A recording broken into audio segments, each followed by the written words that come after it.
Prenez un petit morceau de lame de scie à métaux cassé. Percez un trou et fixez-le sur une lame de cutter. Vous pouvez maintenant dénuder un fil. Percez un deuxième trou, plus grand, pour dénuder aussi les fils plus épais.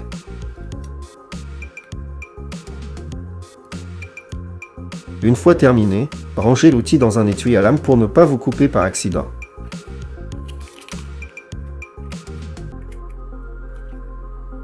Prenez une petite lampe torche. Fixez-la sur la branche de vos lunettes avec des colliers de serrage. La lumière suit maintenant votre regard.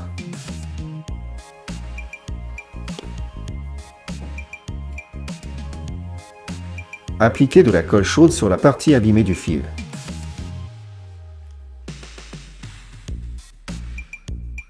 Lissez la colle avant qu'elle ne durcisse.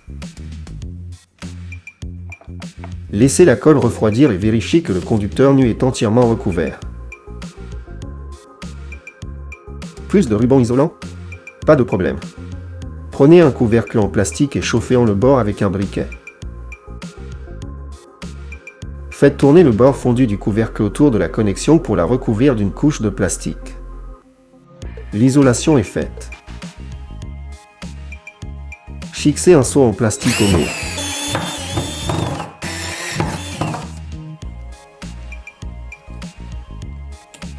Installez une prise à l'intérieur.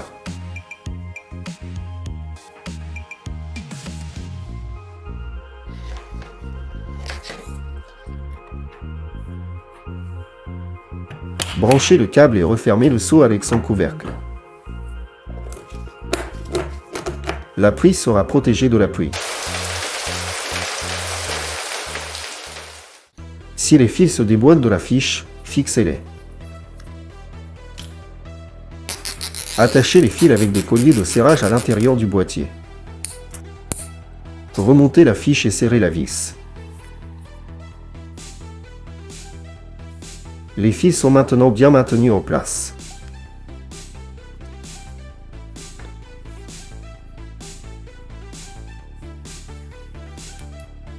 Ne déchirez pas le ruban isolant comme ça.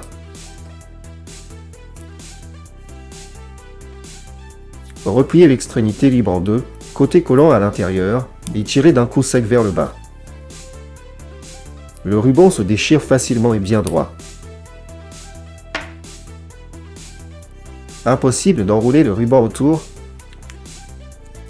Enroulez quelques tours de ruban sur un fin bâtonnet en bois. Vous obtenez une mini-bobine bien compacte. Faites tourner le bâtonnet autour du fil et isolez la connexion même dans un endroit exigu. Comment raccorder des fils multibras? Divisez les deux faisceaux en deux et emboîtez-les l'un dans l'autre. Enroulez la première moitié des bras autour du fil opposé. Torsadez la seconde moitié dans l'autre sens.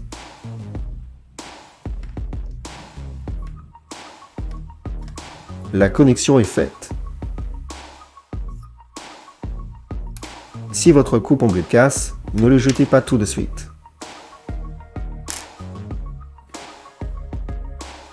Il est parfait pour dénuder les fils.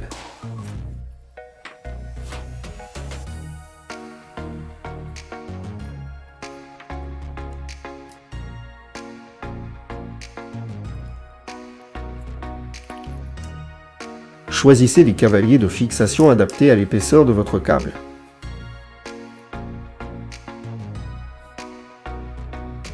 Clouez-les sur un support en bois et glissez le câble dedans.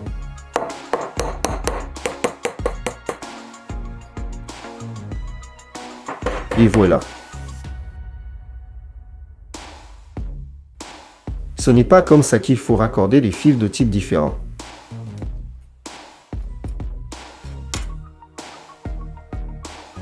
Enroulez le fil multibras autour du fil rigide comme dans la vidéo.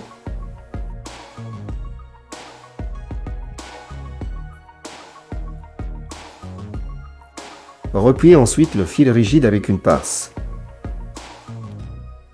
Il ne reste plus qu'à isoler la connexion. Placez un couvercle métallique de bocal contre le support et percez un trou.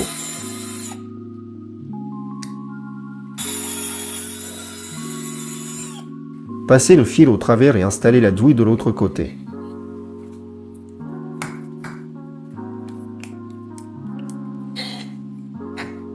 Vissez la douille, puis vissez une ampoule.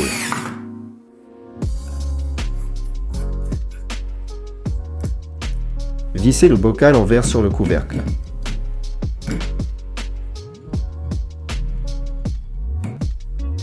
La lampe est maintenant protégée de la pluie et de la neige.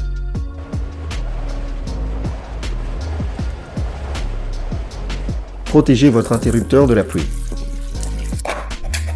Prenez une bouteille en plastique de la bonne taille et coupez en le haut. Ajustez le corps pour qu'il recouvre l'interrupteur sans le serrer. Il suffit de soulever le capot quand vous voulez actionner l'interrupteur. L'eau ne pénétrera plus à l'intérieur. Prenez une petite lampe torche. Scotchez-la sur un tournevis.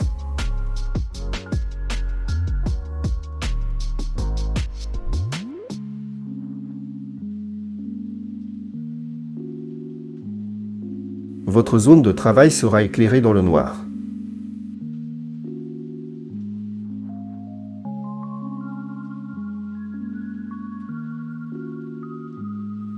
Fixez un court morceau de tuyau en silicone avec une vis. Placez les câbles dans le tuyau et serrez la vis. Le tuyau souple maintient les câbles bien en place. Vous pouvez dénuder un fil avec une agrafeuse. Glissez le fil dans l'agrafeuse et tirez.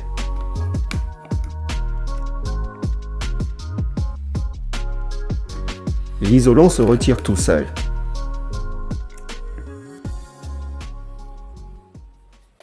Coupez le haut d'une bouteille en plastique.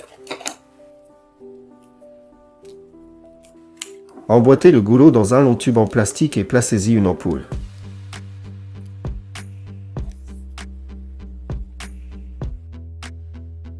Levez l'outil jusqu'à la douille et faites tourner le tube.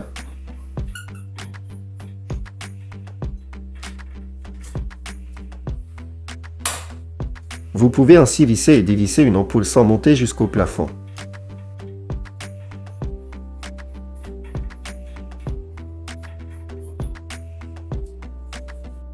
Percez des trous sur les côtés d'un couvercle et découpez le centre pour n'en garder qu'un large anneau. Passez les fils dans les trous du couvercle et torsadez-les ensemble.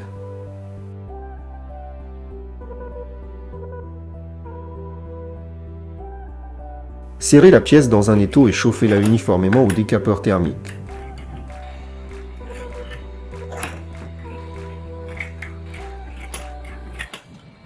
Une fois le plastique rétracté autour de la connexion, laissez-le refroidir complètement. Et si les bras ébouriffés n'entrent pas dans l'embout? Serrez un collier de serrage pour rassembler tous les bras en un faisceau bien serré. Amenez l'embout métallique juste contre le collier. Coupez le collier, les bras restent groupés à l'intérieur de l'embout. Serrez une lame de cutter entre les deux ailes d'une charnière de porte et rapprochez-les avec un boulon et un écrou. Insérez le fil, faites-lui faire un tour et retirez l'isolant.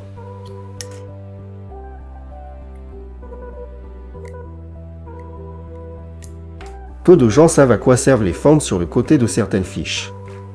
Je vous montre. Ces fentes latérales servent à maintenir le câble enroulé. Glissez le câble dans les fentes de la fiche, il reste bien enroulé.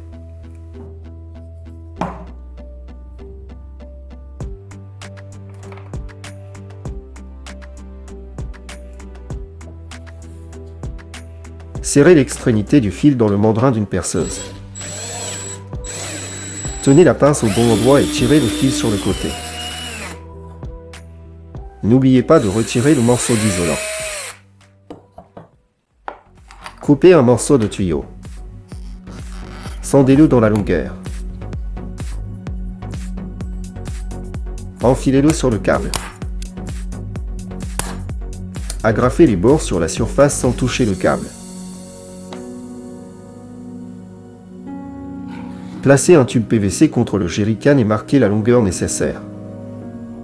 Coupez le tube au niveau du repère. Repérez le centre des parois latérales du jerrycan et percez un trou de chaque côté.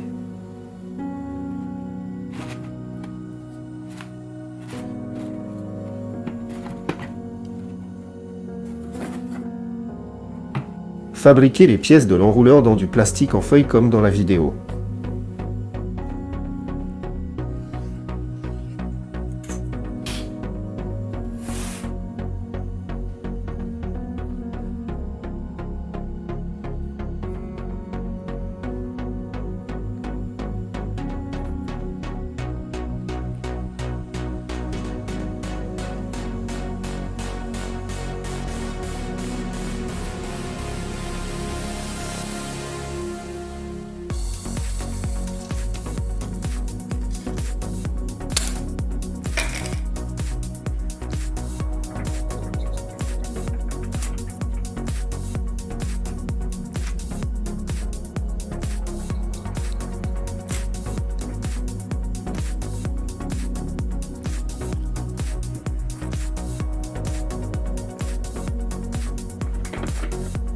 Percez un trou dans le bouchon, passez-y le câble et installez l'enrouleur à l'intérieur du jerrycan.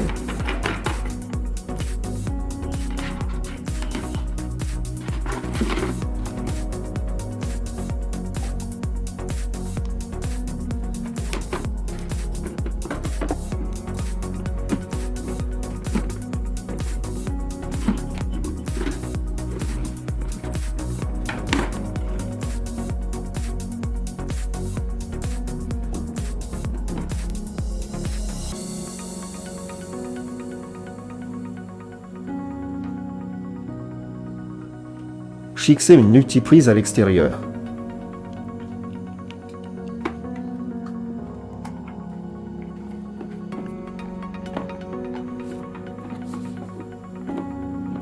Déroulez la longueur de câble dont vous avez besoin, puis rembobinez-la rapidement avec la manivelle.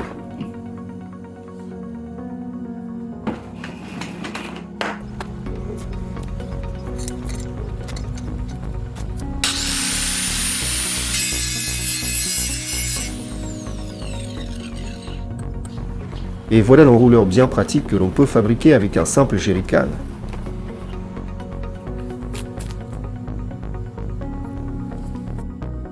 Faites fondre deux encoches opposées sur le bord d'un couvercle en plastique.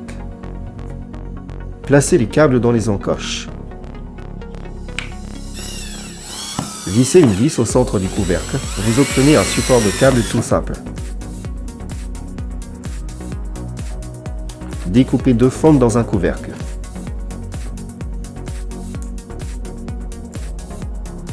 Faites ensuite des entailles sur les bords du couvercle et pliez-le. Glissez-y un petit cutter. Insérez le fil et retirez l'isolant.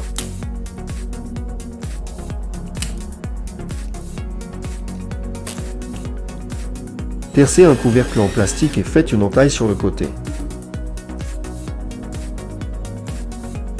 Glissez-y une lame de cutter. Fixez la lame avec des vis. Percez un trou pour le fil. Insérez le fil. Faites tourner le fil et retirez l'isolant.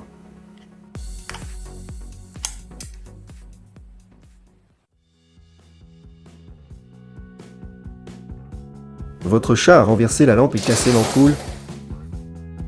N'essayez pas de dévisser le culot à main nue, on se coupe facilement. Chauffez le bord du goulot d'une bouteille. Pressez la bouteille sur le culot resté coincé.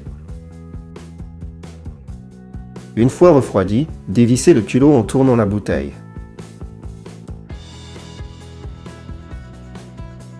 Débranchez la lampe et dévissez l'ampoule LED défectueuse.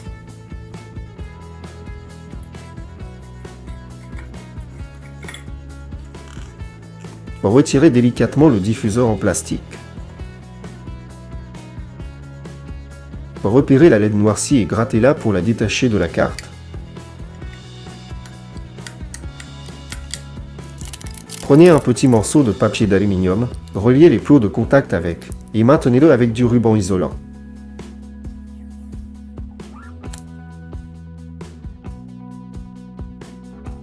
Remettez le diffuseur en place et testez l'ampoule. N'utilisez cette réparation qu'en dépannage.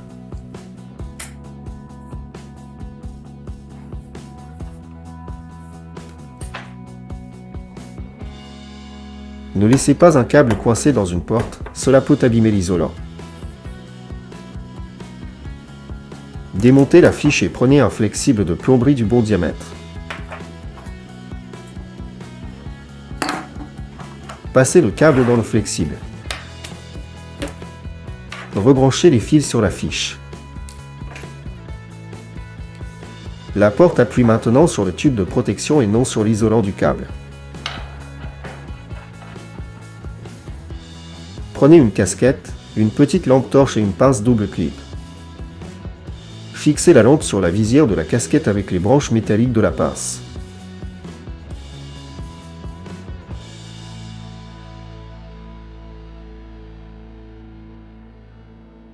Vous avez les mains libres et votre zone de travail est éclairée.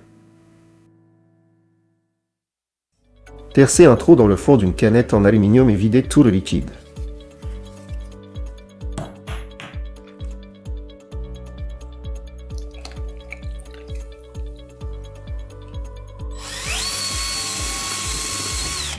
Frottez le fond de la canette sur du papier de verre et retirez-le.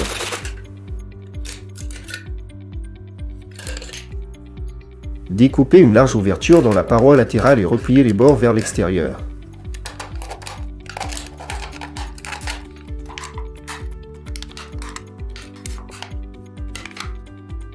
Fabriquez une poignée avec le corps d'une grosse seringue et collez-y une douille.